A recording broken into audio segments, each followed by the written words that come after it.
പ്രവാചകൻ യൂസുഫ് നബിയുടെ ചരിത്രം അധ്യായം 7. ഒരിക്കൽ ഈജിപ്തിലെ രാജാവ് ഒരു സ്വപ്നം കണ്ടു. ആ സ്വപ്നം ഇതായിരുന്നു: തടിച്ചു കൊഴുത്ത പശുക്കൾ, 7 പശുക്കൾ.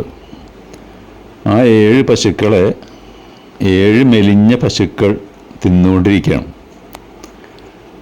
അതോടൊപ്പം തന്നെ 7 പച്ചക്കതിരുകൾ, 7 ഉണങ്ങിയ കതിരുകൾ. രാജാവ് അവിടെയുള്ള പണ്ഡിതന്മാരൊക്കെ വിളിച്ചിട്ട് പറഞ്ഞു: വിദ്വാൻമാരെ, എൻ്റെ ഈ സ്വപ്നത്തിൻ്റെ പൊരുൾ എനിക്ക് വ്യാഖ്യാനിച്ചു തരിക. അപ്പോൾ അവർ കുറേ ആലോചിച്ചതിന് ശേഷം പറഞ്ഞത്: ഇതൊക്കെ വെറും പൊയ്ക്കിനാവുകളാണ്, ഒരർത്ഥമില്ലാത്ത വെറും പൊയ്ക്കിനാവുകളാണ്, അതുകൊണ്ട് ഞങ്ങൾക്ക് അതിൻ്റെ വ്യാഖ്യാനം പറയാൻ കഴിയില്ല എന്ന് പറഞ്ഞു. അപ്പോൾ ഇത് രാജാവിൻ്റെ ഇങ്ങനെ ഒരു സ്വപ്നത്തെക്കുറിച്ച് കേട്ടറിഞ്ഞ പണ്ട് ജയിലിൽ നിന്ന് മോചിതനായ ഒരാളുണ്ടായിരുന്നല്ലോ, അയാൾ പറഞ്ഞു: ഇതിൻ്റെ വ്യാഖ്യാനം അറിയാവുന്ന ഒരാൾ ജയിലിലുണ്ട്, ഞാൻ ജയിലിൽ പോയിട്ട് അയാളോട് ഇതിൻ്റെ വ്യാഖ്യാനം ചോദിച്ച് മനസ്സിലാക്കിയിട്ട് അറിയിച്ചു തരാം എന്ന് പറഞ്ഞു.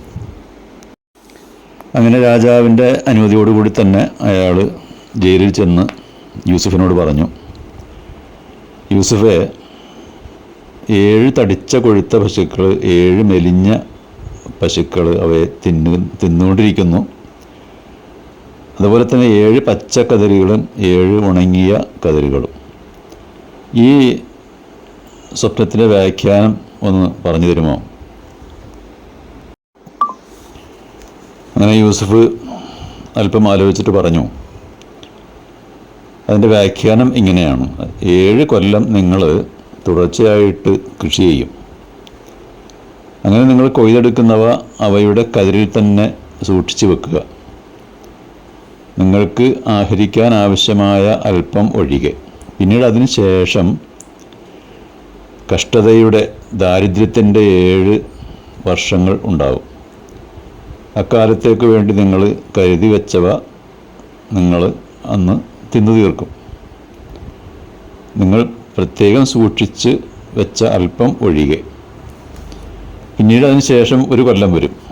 അന്ന് ആളുകൾക്ക്, ജനങ്ങൾക്ക് സുഭിക്ഷതയുണ്ടാകും.